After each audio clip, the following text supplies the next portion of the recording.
Oke, teman-teman di sini pasti sering menemui huruf tak marbutoh dan tak maftuhah ketika membaca Al-Quran kan? Pertama yaitu tak marbutoh.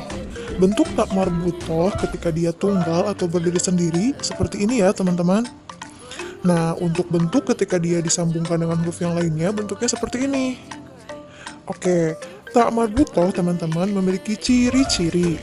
Yang pertama nih harus diingat ya, ciri-ciri tak marbutoh yang pertama letaknya selalu di akhir kata. Selalu di akhir kata. Contohnya kalimat sab'atun. Nah, ini tak marbutohnya selalu di akhir kata. Jadi tidak ada tak marbutoh yang di tengah, tidak ada tak marbutoh yang di depan. Oke, ciri yang kedua yaitu tak marbutoh dibaca menjadi ha ketika di akhir ayat. Contoh kalimatnya Al-Qari'atu. Nah, ini adalah ayat pertama dari surat Al-Qari'ah. Nah, dibacanya apa kalau di akhir ayat? Betul, Al-Qari'atu karena dia waqaf atau akhir ayat atau berhenti. Nah, tu-nya dibaca ha, jadi dibacanya bukan Al-Qari'atu lagi, Al-Qari'ah. Oke, itu ya teman-teman, tak marbutoh ketika di akhir ayat atau ketika waqaf dia dibacanya menjadi ha. Oke, ciri yang ketiga yaitu ini yang paling penting teman-teman untuk membedakan apakah itu tak marbutoh atau bukan. Ciri yang ketiga yaitu huruf sebelum tak marbutoh itu selalu berharokat fathah. Selalu ya teman-teman. Contohnya syajarotun.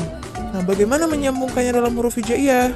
Betul, sya diambil kepalanya, jim berharokat fathah diambil kepalanya, ro berharokat fathah, kanan yes kiri no disambung dengan jim. Nah, tun di sini ini tak marbutoh ya teman-teman, karena sebelum tak marbutohnya ada huruf yang berharokat fathah. Huruf apa itu? Huruf ro. Berarti tun di sini tak marbutoh. Jadi dibacanya syajarotun. Syajarotun. Pembahasan yang kedua yaitu tak maftuhah. Nah, bentuknya seperti ini teman-teman ya. Kita sering menemukan di Al-Quran tak seperti ini. Nah, tak maftuhah juga memiliki ciri-ciri teman-teman. Yang pertama cirinya, tak maftuhah tetap dibaca tak ketika dia di akhir ayat atau ketika dia waqaf. Contohnya, nah ini diwaqafkan, taknya tetap dibaca tak. Oke, paham ya?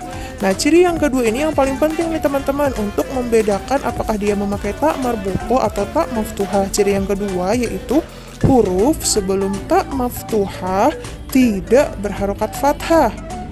Biasanya huruf sebelum tak maftuhah yang pertama hurufnya berharokat sukun. Contohnya nih, mautun. Nah, tak di sini pakainya tak maftuhah. Sebelum tak maftuhah ada huruf berharokat sukun. Jadi bukan fathah. Kalau tadi fathah kan pakainya tak marbutoh. Kalau ini kan huruf sebelum taknya sukun, jadi pakainya tak maftuhah. Lalu yang kedua, biasanya huruf sebelum tak maftuhah itu ada huruf alif.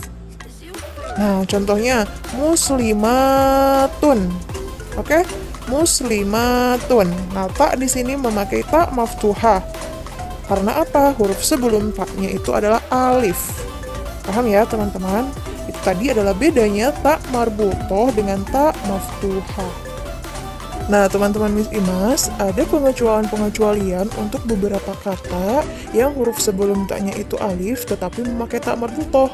Nah, ini harus dihafalkan ya, teman-teman. Kalimatnya zakatun, sholatun, najatun, mimhatun, hayatun, qodotun, onatun, manatun, mibrotun, kotatun. Nah, ini teman-teman harus hafal ya. Ini adalah pengecualian-pengecualian dari syarat-syarat yang udah kita jelaskan tadi. Jadi setelah alif harusnya kan tak maftuhah, tapi ini ada pengecualian untuk kalimat-kalimat ini ya teman-teman, yang ini harus dihafalkan.